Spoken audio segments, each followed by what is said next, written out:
Alors j'ai changé un peu la disposition parce qu'on n'a plus trop besoin de l'affichage graphique, je laisse malgré tout. Et par contre j'ai changé les graduations, ça me permet de caler plus facilement mes objets. Quand je les relâche, vous voyez, ils sont magnétisés dans les coins. On va essayer de disposer nos quintes et avancer. Alors c'est dans le document que vous trouverez associé à ces vidéos, il y a un lien vers Science et... je sais plus comment il s'appelle, Science étonnante, j'ai oublié son nom. Science étonnante numéro 41. La vidéo est très complète hein, et moi c'est vraiment le tout début de cette vidéo qu'on est en train de découvrir.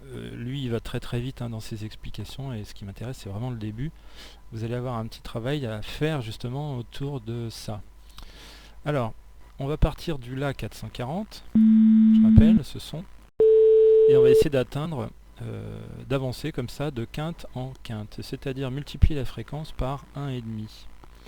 Alors je vais créer un bouton, vous vous rappelez, je vais l'appeler point d'interrogation.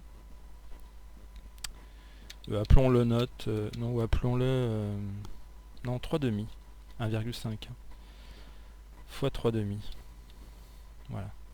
Et on va même dire là 1 fois 3 demi, comme ça ce sera plus propre. Donc on prend la fréquence du La 1 à 440 Hz, mais peu importe quelle fréquence finalement, et on la multiplie par 1,5, c'est-à-dire 3 demi.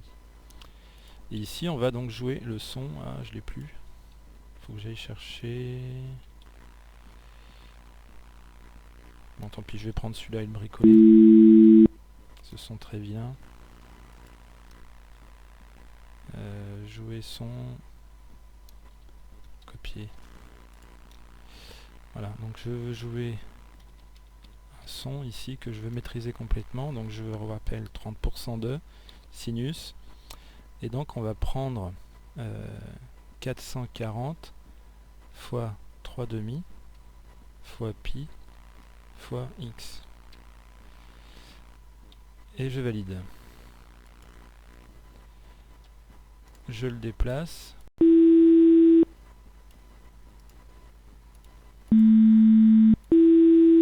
Donc on a dit qu'il y avait éventuellement une harmonie intéressante entre ces deux-là. Et puis je vais continuer comme ça à créer des boutons en multipliant. Alors je vais en profiter d'avoir écrit ce script pour le copier-coller. Je le copie. Tac. Donc je crée un nouveau bouton que je mets à côté. Je vais l'appeler La 1 fois 3 demi. Fois 3 demi, alors je vais mettre ça au carré du coup. Puissance 2. Avec GeoGebra c'est comme ça. Je sais pas si ça marche ça. Non, si c'est très bien. Si vous mettez $ au début et à la fin, il se peut que ça fasse quelque chose d'intéressant.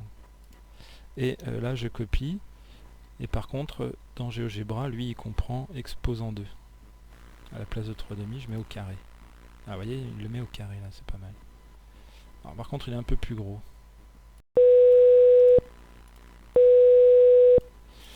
Alors si je regarde l'enchaînement,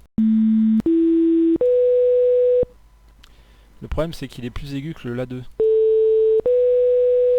Alors ce qu'on va faire, c'est tout simplement lui prendre un octave en dessous. Vous vous rappelez que pour prendre une octave, on multiplie la fréquence par 2. Là je fais que monter, mais avec lui j'ai déjà dépassé le passage au-delà de l'octave du La. Donc lui, j'aimerais prendre son octave, je vais le ramener à l'intérieur de l'intervalle entre La1 et La2. Donc je le reprends, et ici, on va appliquer fois 1 demi, divisé par 2 si vous préférez. Donc avec mon 3 demi, j'ai bien pris la quinte suivante, et avec mon fois 1 demi, j'ai baissé la fréquence parce qu'il était trop aigu, et je le rends une octave en dessous, donc moins aigu.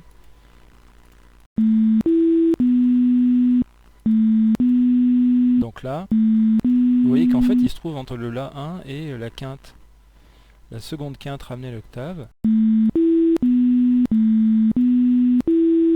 Mais c'est pas grave, on va continuer comme ça. Alors ça on va le signifier peut-être pas dans le titre, hein, je vais pas tout mettre. Et je vais peut-être les renommer un peu parce que c'est un peu gênant de les appeler comme ça. Lui, on va le nommer quinte 2, et puis voilà, ça sera très bien. Donc quinte 1. Je vais pas tout mettre dans le bouton parce que ça va devenir vite gênant. Première quinte, deuxième quinte, et puis quand c'est trop aigu, je divise par 2 et je reviens dans l'intervalle. Allez, on continue donc avec la troisième quinte. Je fais une pause dans cette vidéo et puis je génère toutes les quintes jusqu'à celle qui m'intéresse.